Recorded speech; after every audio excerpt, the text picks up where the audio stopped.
సామలకోట మండలం పెద్ద బ్రహ్మదేవం గ్రామంలో పెద్దాపురం నియోజకవర్గం వైసీపీ ఎమ్మెల్యే అభ్యర్థి దవలూరి దొరబాబు సతీమణి దవలూరి చంద్రకళ వారి కుమార్తె సార్వికలతో కలిసి ఎన్నికల ప్రచారం నిర్వహించారు. ఈ సందర్భంగా గ్రామంలో ప్రతి ఇంటికి వెళ్లి స్థానికుడైన తన భర్తకు ముఖ్యమంత్రి జగన్మోహన్ రెడ్డి ఎమ్మెల్యే అవకాశం కల్పించారని ప్రజలు ఆశీర్వదించాలని కోరారు. గ్రామంలో దొరబాబుకు మహిళల హారతులతో ఘనస్వాగతం పలికారు. దొరబాబు సతీమణి మాట్లాడుతూ 22 సంవత్సరాల కష్టం సీఎం వైఎస్ జగన్మోహన్ రెడ్డి ఆశీస్సులతో దీవెనలతో పెద్దాపురం నియోజకవర్గం వైఎస్ఆర్ కాంగ్రెస్ పార్టీ ఎమ్మెల్యే అభ్యర్థిగా పోటీ చేసే అవకాశం దొరబాబుకు వచ్చిందని, తన భర్త గెలుపుకై కృషి చేస్తారని తెలిపారు. దవలూరి దొరబాబుని పెద్దాపురం నియోజకవర్గ ఎమ్మెల్యేగా గెలిపించమని, అలాగే ఎంపీగా పోటీ చేస్తున్న చలమలశెట్టి సునీల్ను కూడా గెలిపించమని కోరారు.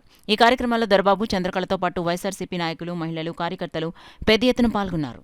మా మహిళా నాయకులు, అలాగే నాయకులు, వైఎస్ఆర్సీపీ నాయకులు, కార్యకర్తలందరూ కూడా పేరు పేరున నా హృదయపూర్వక కృతజ్ఞతలు తెలియజేసుకుంటూ, ఈరోజు పెద్ద బ్రహ్మదేవమే కాదు, పెద్దాపురం నియోజకవర్గంలోని ప్రతి గ్రామం, అలాగే పట్టణంలో ప్రతి వార్డుకి వెళ్ళినప్పుడు ఇక్కడ ముఖ్యంగా అక్క చెల్లెములు, అవ్వాతాతలు అందరూ కూడా జగన్మోహన్ రెడ్డి గారి సంక్షేమ పథకాలను చూసి ఈరోజు ప్రజలందరూ కూడా వచ్చే ఎన్నికల్లో వైఎస్ఆర్సీ అభ్యర్థిగా, ఎందుకంటే 40 సంవత్సరాల తర్వాత ఒక స్థానికుడికి అవకాశం వచ్చింది.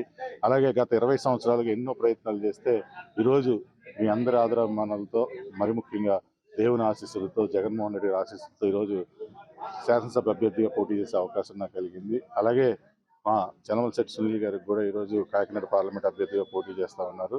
మా ఇద్దరికి కూడా మద్దతుగా ఈరోజు ప్రజలందరూ కూడా ఈ వైఎస్ఆర్సీకి వచ్చే ఎన్నికల్లో ఫ్యాన్ గుర్తుపై ఓటేసి గెలిపిస్తానని ప్రతి ఒక్కరు కూడా చెప్పడం జరుగుతూ ఉంది. ఇది పెద్దాపురం నియోజకవర్గం కాదు, ఈరోజు కుప్పం నియోజకవర్గంలో కూడా జగన్మోహన్ రెడ్డి గారు పరిపాలన చేసి వైఎస్ఆర్సీపీ జెండా ఎగరేస్తున్న విశ్వాసం మాకుందని తెలియజేసుకుంటూ, దొరబాబు గారు 22 సంవత్సరాల కళ ఇవాళ నిజమైంది. దానికి మద్దతుగా నేను, మా పాప, మా ఫ్యామిలీ అంతా ఇక్కడ ఉన్నాము ప్రచారానికి. మీరు తప్పకుండా తన్ని గెలిపించాలి ఎమ్మెల్యే అభ్యర్థిగా రాబోయే ఎన్నికల్లో. అలాగే జగన్ గారిని మరోసారి సీఎంగా చేయాలి మా కోరిక. Thank you.